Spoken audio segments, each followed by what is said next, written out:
En este episodio vamos a hablar sobre la regla número 3, no escondas en la niebla las cosas que no desees. Hoy me acompaña Jorge Velarde Rosso.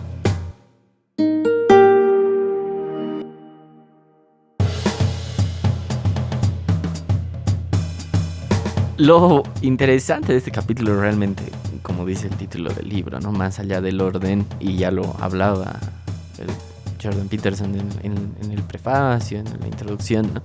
Es retador, creo, ¿no? Este capítulo, porque más o menos, casi literalmente en algún momento dice, ¿no? O sea, anda a provocar esa charla incómoda que sabes que tienes que tener y no quieres tener, ¿no? O sea, no le huyas. Es una provocación interesante. Sí, para que puedan entender un poco más, Jordan comienza describiendo una situación particular de su vida en la que, bueno, su suegro era muy feliz con su esposa durante muchísimos años, era una persona súper considerada, atenta, la cuida hasta el final, pero que en un momento determinado, a pesar de que todo estaba muy bien, todo estaba feliz, el señor explota y dice: qué feos los platos en los que me sirves la comida después de 20 años en los que servía en el mismo plato, ¿no? Sí, sí. Entonces, creo que es la imagen más ilustrativa para hablar de lo que nos quiere decir, ¿no? Jordan en este capítulo, y es que hay que decir las cosas. Me acuerdo que en la anterior temporada ya habíamos tocado un poquito de este tema, pero ahora es mucho más puntual y con cosas que hacen mucho más útil, ¿no? Esta regla. No, y yo insistiría, ¿no? Lo hace más provocador porque, como dices, esta anécdota que cuenta, o sea, después de 20 años, o sea, incluso cuenta que en la familia es como una anécdota graciosa, ¿no? O sea, como después de 20 años recién el señor, su suegro, se anima a decir que le molestaban los platitos chiquitos, porque además insiste que el problema era que eran chiquitos, digamos, ¿no?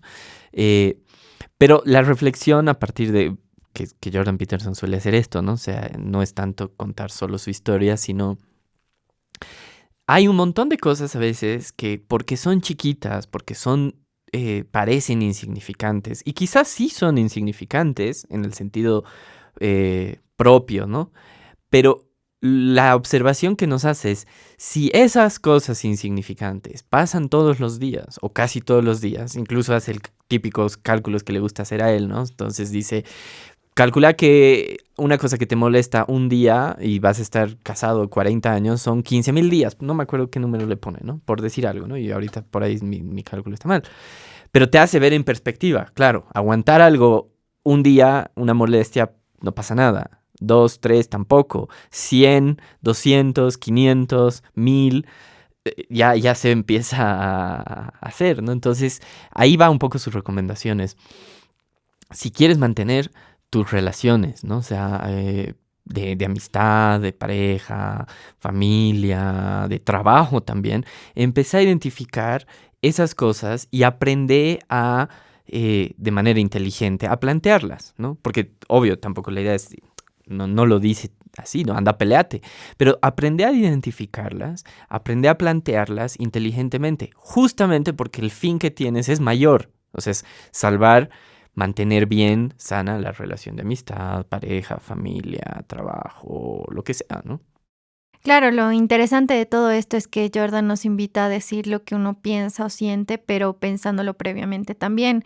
Él decía que uno no puede decir lo que quiere si ni él mismo sabe, o sea, si ni él mismo ha estructurado su idea, ¿no? Ujú, Entonces te invita primero a reflexionar para adentro, ujú. para ver, porque él pone en una parte, y a mí me gusta esa parte, ¿no? El mal humor no viene de la nada. Claro. La tristeza, la ansiedad no es de repente, entonces Es exacto, o sea, no, sí, sí. no solamente te invita a enfrentarte con la otra persona, sino con vos mismo, porque hace que, o sea, tienes que buscar para adentro y tienes que ver esas cosas que hasta tal vez es un mecanismo automático el de evitar las cosas, entonces ya se te hace costumbre que Ujú. ya ni siquiera es tan estructurado ay, no le voy a decir, sino que ni siquiera lo piensas y ya es para adentro y es un cúmulo de cosas, ¿no?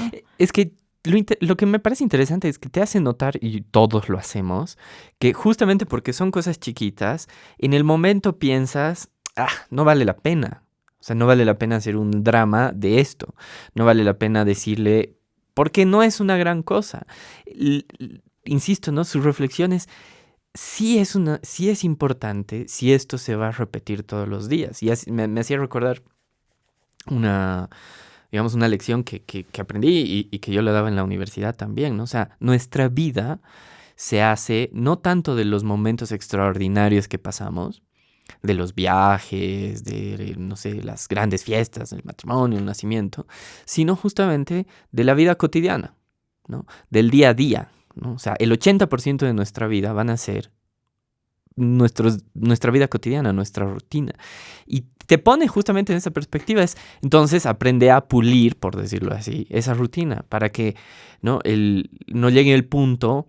Pone otro ejemplo de una paciente, ¿no? O sea, no llegue el punto en que vivas en una casa que no consideras tuya, ¿no? Porque tu marido ha escogido todos los muebles, siguiendo el ejemplo puede ser cualquier otro, ¿no? Y que terminan llevando justamente, ¿no? A las rupturas, a las separaciones, al enfriamiento de la relación, que insisto, son de amistad, pareja, familia, eh, trabajo, un montón de cosas así, porque digo trabajo porque es otra parte de nuestro día a día. Entonces también hay que aprender a cuidar esa rutina también, ¿no? O sea, los que trabajamos o si nos escuchan y todavía vas a la universidad, que vas entre comillas en esta época es por Zoom, pero sigue siendo lo mismo, ¿no? Y al hablar de todo esto, Jordan también en algún punto cree que el no decir las cosas es en cierta parte una manera de engañar. Y habla sobre lo que es la corrupción, la comisión y omisión. Ujú. Entonces, Jorge, contanos un poco más. Bueno, esa es otra parte, no sé, insisto, yo este libro lo estoy disfrutando un montón, te decía cuando estábamos viniendo y todo, pero es otra parte súper interesante de Jordan Peterson, ¿no? De este capítulo, porque, y vinculándolo con lo que hablábamos en el anterior episodio, ¿no? Del anterior capítulo, o sea, ¿cuál es la figura del héroe? Un poco y acá lo refuerza eso, el que se da cuenta de que hay algo que debes hacer, ¿no? Estábamos buscando también la cita, ¿te acuerdas? No sé si la tenemos por acá cerca, ¿no? O sea, acá dice, ¿no? La gente cree que hacer activamente algo malo, o sea, hacer el mal activamente, es peor que abstenerse de hacer algo bueno, es decir, dejar de hacer algo. Y quizá en algunos casos sí, o sea, es peor a un asesinato que dejar de ayudar a mi vecino, seguro. Pero estoy poniendo un ejemplo a propósito exagerado. Pero quizá ya no tanto en el sentido de, quizá es más grave dejar de, y es lo que nos quiere decir, ¿no? De hablar de estos temas importantes con la gente que quieres. O sea, quizá es más grave no enfrentarte al mal cuando lo tienes al frente. O sea, la comodidad, el decir, esto no es mi responsabilidad, esto no me toca, o por eso digo comodidad incluso, ¿no? Esto es demasiado difícil, puede ser más grave que el hacer algo malo activamente, ¿no? Y él lo plantea como la ceguera deliberada también, ¿no? Él define que eso es no querer indagar, tal vez investigar algo que tú sabes que puede estar ahí, pero porque te va a generar incomodidad, una situación difícil, prefieres no hacerlo, ¿no?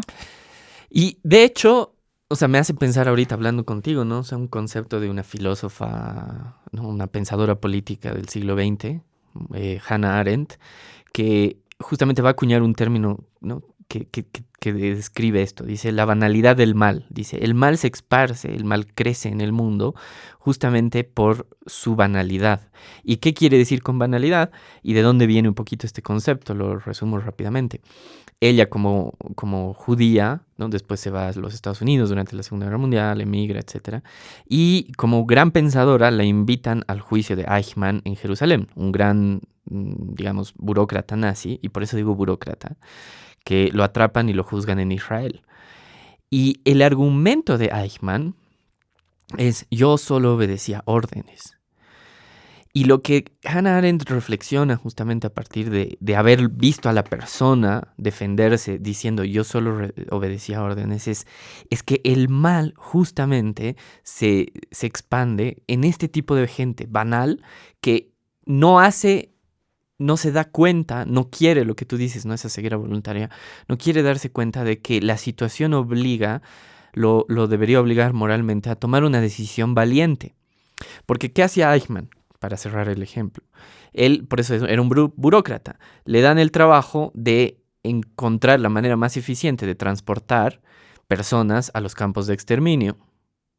como si fueran objetos, ¿no? O sea, como si fueran una cuestión de logística. ¿Cómo hago que llegue mi producto a más tiendas? Bueno, él lo que tenía que hacer es cómo hago que los trenes carguen más gente y lleguen más rápido y no haya un cruce de trenes y choques, por decirlo una cosa así. Entonces, su trabajo evidentemente era burocrático. Él nunca ha estado frente, o casi, no sé, ahorita no me animo a decir, él no estaba frente a los prisioneros en ese sentido, ¿no? O sea, no tenía que verlos a la cara. Pero por supuesto que sabía a qué estaban yendo a estos campos de exterminio, porque sabía que eran campos de exterminio. Y que su respuesta haya sido, yo solo obedecía órdenes, yo no soy culpable, los culpables son los que me daban las órdenes. A Hannah Arendt le hace ver un poco lo que Jordan Peterson está describiendo en este capítulo también de manera un poco más sencilla, ¿no? O sea, el mal se expande por la inacción, por la omisión de la gente de querer ser en algún momento ¿no? el héroe o tomar la responsabilidad para no hacerlo tan épico, ¿no? O sea, para hacer lo correcto cuando uno debe hacer lo correcto. Y ahora vayamos conectando los puntos, ¿no? Entonces, bueno, el primero, existe una situación que te está incomodando y tú eliges no ir por lo que es la ceguera deliberada y hacer bien las cosas, y eso necesariamente te va a llevar a conversar, a hablar con la otra persona. Y algo igual interesante que habla Jordan en este capítulo es que puede que ahí entiendas que las razones no son tus suposiciones, que puede que tú digas, no, esta persona lo está haciendo al propósito, se está alejando de mí, lo estés tomando súper personal, cuando puede que haya tenido simplemente un mal día en el trabajo, puede que haya tenido un problema del que él no hable abiertamente o esa persona lo haga. Entonces, eso es lo lindo, ¿no? Que ahí es donde se va creando una relación, construyendo una relación, reconstruyendo una relación. Sí. Y eso es importante, ¿no? Porque, como dices bien, o sea, y da en el capítulo, ¿no? O sea, una manera detallada de cómo él cree que se debe plantear el tema, ¿no? O sea, una cosa importante, por eso la resumimos nosotros, ¿no? O sea, primero, no vayas a culpar al otro, ¿no? O sea, justamente, por eso a veces evitamos estas cosas, porque por cómo las estamos viviendo internamente, el otro suele ser el culpable, ¿no? ¿Por qué hace eso? ¿No? O sea, típica, voy a poner un ejemplo tonto, ¿no? O sea, ¿por qué deja la tapa del baño arriba, ¿no? O el dentífrico lo aprieta del medio y no de abajo. Tonterías así que terminan siendo de verdad grandes problemas en el futuro, en los matrimonios sobre todo, ¿no? Entonces, no vayas con la culpa primero, ¿no? O sea, recomienda es expresa, y este es un punto súper clave que lo hablábamos, ¿no? O sea, expresa cómo te sientes tú. ¿Y por qué es un punto súper clave? Y a veces aquí me parece lo genial de Peterson. Quizá está dando en el clavo justamente de algo interesante. No nos gusta hacer eso porque es ponernos en una situación de vulnerabilidad. Es hacernos débiles delante del otro. Yo me siento así, ¿no? Me siento incomprendido, me siento solo, me siento ignorado. Un montón de cosas que son sentimientos negativos. Y a veces no nos gusta admitir, yo creo que ahí está, a veces ocultamos en la niebla esas cosas, no tanto porque el problema sea grave, sino porque nos hace ver que somos vulnerables, que nuestros amigos, nuestra familia, nuestra pareja, nuestros compañeros de trabajo, la casera de la esquina, el vecino, nos hacen daño. Y no nos gusta admitir eso, ¿no? Es como que nos volvemos a esa imagen tonta, digamos, del otro lado, o sea, el héroe que tiene que ser fuerte. Y lo que nos está planteando aquí más bien es un héroe que es héroe justamente porque reconoce sus puntos débiles. Porque puede que en ese momento de la conversación te des cuenta de que el que está mal eres tú, ¿no? Entonces, eso también lo plantea ya para ir al final, es mirar para adentro, ¿no? Exactamente. Es decir, bueno, yo creo que he cometido este error y analizar también la situación. Es lo que él decía, si tú usas bien tu pasado, vas a poder vivir mucho mejor en el futuro porque aprendes. Pero además una cosa interesante también de este episodio, dice, ojo con tus recuerdos y cómo vives las cosas, como tú decías, porque te puedes estar equivocando enormemente porque vuelvo a esta idea, tendemos a contarnos unas historias nosotros mismos en las que nos gusta salir bien parados y a veces lo que hablábamos, ¿no? O sea, hay gente que no se conoce a sí misma por ese problema. Entonces, hablar los temas es súper importante porque, y presuponiendo que lo que estamos hablando de relaciones importantes, ayudan a que el otro me entienda mejor. y por ahí me ayude y me diga lo que tú decías, o sea, es más susceptibilidad tuya, ¿no? No es que te estoy ignorando o no es que te estoy olvidando, sino, sí, ¿no? Perdón, tenía este problema en el trabajo, tenía este problema con mi familia, tenía este problema con mis amigos. No, mi intención, normalmente cuando uno, esto es lo interesante, ¿no? La vulnerabilidad genera vínculo, porque si hay una buena, si hay predisposición, presuponemos que en la amistad, la familia, etcétera, hay esa buena predisposición. Si yo me muestro vulnerable, la otra persona no me va a atacar, Ujú. ¿no? Eso es lo interesante, sino más bien va a tratar de por eso decía, la vulnerabilidad genera vínculo, va a tratar de ayudarme. No estoy diciendo que vayamos a la calle y no sé, al taxista de la esquina le vaya a contar mis problemas, porque ahí sí va a ser, ¿y a mí qué me importa? Pero tus amigos, tu familia, tu pareja, tus hijos, tus padres, tus amigos del trabajo, etcétera, en teoría les va a interesar, no son tan malos en principio. Y de última, ya vamos ahí a un punto que para mí era importante, y de última, si lo haces y se portan mal, es el riesgo de la vida, pues, ¿no? Es el riesgo de la amistad, es el riesgo de las relaciones. Uno nunca sabe en cuánto estás apostando en la otra persona hasta que no lo haces. Y yo creo que esto también es como que darle el beneficio de la duda a la otra persona y es justo también, ¿no? Y hablábamos de algo que es en lo que gira alrededor, yo creo, todo esto y es la confianza. Ujú. Cuando tú tienes confianza en la otra persona, obviamente sí le das tu mano, pero también le vas a decir cómo te sientes. No es que simplemente vas a dejar que haga lo que él quiera porque confías Exacto. en él y listo, te quedas callado. Entonces yo creo que una buena manera de resumir todo lo que hemos podido leer y hablar ahora es la confianza en la otra persona y es una base fundamental. Y había una cita que hemos leído que a los dos nos ha gustado un montón. Sí. O sea, ahorita voy a eso, porque, digamos, es interesante lo que mencionas justamente, ¿no? O sea, eh, antes de ir a la cita, ¿no? Es, sí, estoy viendo así un poquito como son varias ideas y justamente es un punto súper importante, ¿no? El, el confiar viene, digamos, la palabra de el tener fe, ¿no? Y no me refiero ahorita a una fe religiosa, sino es el no necesitar una comprobación para querer a alguien, ¿no? Y aquí justamente tiene que ver con un punto que me parece interesante, de tantas veces insistimos que Jordan Peterson no es un autor de autoayuda, ¿no? O sea, pero acá justo hay una cosa que puede, de nuevo, parecer medio de autoayuda, en el sentido de es importante que tú digas cómo te sientes. Lo que pasa es que en otros autores, en otros libros, en otros psicólogos o lo que fuera, o gurús o coachings que están de moda ahora, lo hacen desde una perspectiva egoísta, ¿no? Y casi lo que provocan es que tienes que pensar primero en ti mismo. Y no es lo que nos dice Jordan Peterson. Jordan Peterson dice, lo que tienes que cuidar es esa relación, que es un poco pensar en ti mismo, pero también es pensar en el otro, es como un equilibrio. Si lo que quieres salvar es tu amistad, tu matrimonio, tu relación con tus padres, tus hijos, tus amigos, etcétera, etcétera, tienes que poder decir lo que sientes, cómo te sientes, pero no en el sentido este caprichoso de, mira, así me siento, ¿no? O sea, como ir justamente, ¿no? A la pelea, al golpe, sino ir a decir, esto es lo que me está pasando. ¿Qué opinas tú? Lo que tú decías, ¿no? Y el otro te va a decir, sí, tienes razón, he estado... Y por ahí es cierto, ¿no? O sea, sí, por ahí la relación ya está súper dañada y yo estoy siendo más lejano o no sé.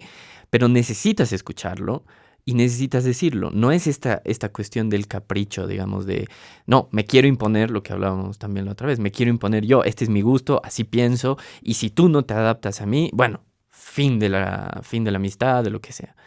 La confianza en ese sentido, como tú dices, es algo que se pierde, que se gana. Ahora sí busco la cita porque era buenísima.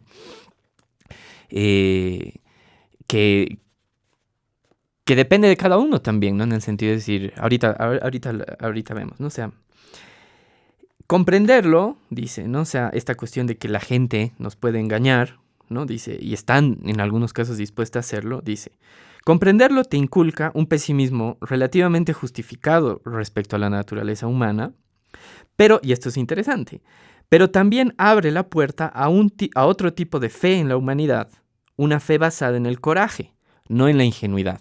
Aquí me detengo un ratito, porque me gusta esto de la ingenuidad, ¿no? Hay gente que piensa que ser bueno es ser ingenuo. ¿no? En Bolivia le decimos buenudo, ¿no? La mezcla de bueno y boludo, digamos, ¿no? Por decir la palabra expresamente.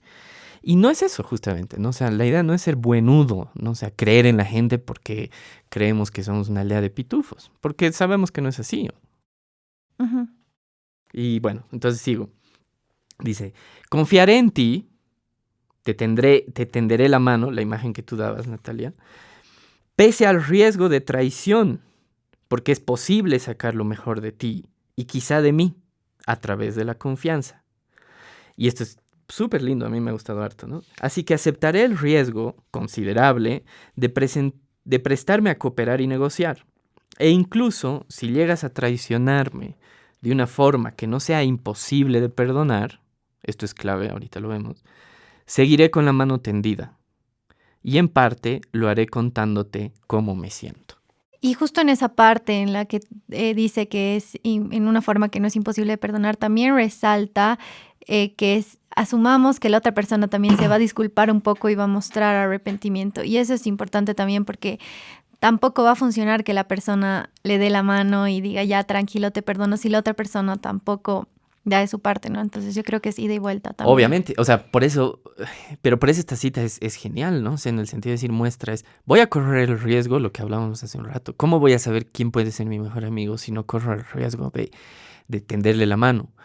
Y esta cuestión que dice, ¿no? O sea, puede sonar un poco pesimista, pero en realidad es realista, es saber que, y lo hablábamos en algún otro episodio del otro libro, yo decía justamente el amor en el sentido amplio, ¿no? O sea, ya sea a los amigos, a la familia, etcétera, es correr este riesgo. Porque la gente que más queremos es la que quizás sin querer más nos va a lastimar justamente en este sentido que estamos hablando ahorita. Es porque estoy confiando en esa persona, ¿no? Y la clave, por eso me ha gustado esta parte, si lo que me haces no es imposible de perdonar, y cada uno sabrá que le parece imposible perdonar o no, hay algunas personas que perdonan cosas que uno dice y cómo lo ha hecho, pero con el tiempo ves que han podido mantener su familia, su relación con sus padres, con sus amigos, y eso es súper bueno. Por eso tampoco hablábamos esto, ¿no? No hay que juzgar así, ay, ¿cómo va a ser algo así? Si a pesar de que, o sea, quizá, ¿no? Para resumir un poco, ¿no? El punto es, tus amigos, tu familia, tu pareja, tus hijos, tus padres, en algún punto te van a hacer un daño, queriendo o sin querer. Aprender a perdonarlos es justamente lo que dice aquí, o sea, saber que ese riesgo estás corriendo es natural, porque si no, no vas a tener amigos, no vas a tener familia, no vas a romper la relación con tus padres, tus hijos cuando se hagan grandes no te van a ir a visitar, tus colegas de trabajo solo te van a saludar cuando te vean los días de trabajo y después podría poner un montón de ejemplos así. Si no tienes esta capacidad justamente de dialogar, lo que tú dices, de ida y vuelta, ¿no? O sea, de escuchar al otro, saberme disculpar, pero saberle decir también, o sea, a mí, insisto, como ves, me encanta este capítulo, me hace pensar un montón de cosas, reflexionar un montón de cosas, ¿no? Entonces se trata de que no tienes que ocultar lo que sientes o piensas detrás de la niebla, como lo plantea Jordan, porque a pesar de que puede ser un mal momento, podría ser mucho peor si es que lo sigues acumulando y guardando y guardando y guardando para al final explotar de algo que puede no tener mucho sentido. Gracias por escucharnos. No te pierdas el siguiente episodio donde hablaremos sobre la regla número 4. Piensa que la oportunidad reluce allí donde se ha renunciado a la responsabilidad. Mundo Posible es un podcast de Libera Bolivia. Estamos acá gracias a la Fundación Friedrich Naumann, Países Andinos. No te olvides seguirnos en nuestras redes sociales. Estamos como Mundo Posible Podcast en Instagram y en Facebook.